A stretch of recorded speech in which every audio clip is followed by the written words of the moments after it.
जय जगन्नाथ। आज आम घर हूँ चिकेन कषा आ चलतु देखिए बापा नहीं चिकेन चिकेन नहीं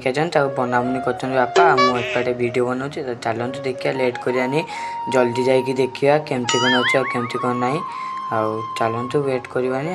जा दुकान जाए दुकान रू नहीं पलि जाइए अधांश प्लेट बापा एपटे काटुंट माउंस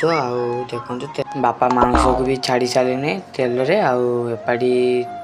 को रेडी आ 2 मिनिट पे छाड़ीदे ताकू पानी मरीगले ओल्लैदेवा टेस्ट करी कहमी आपाड़ी तबाड़ा कि रेडी आपाड़ी बापा गोटे कौन बन तरकारी तो चलतु देखा 2टा तरकारी खाई केमती कौन लगुच केमती कौन ना आपन को कहबी चलतु बास्ना बढ़िया अच्छे एपटे स्वाद भी बढ़िया अच्छे केवे खाइए कमेंट करी कहे आपण मैंने ट्राए करें खाई पलिए वीडियो बोले लाइक कमेंट शेयर कर देखा वीडियो बाय।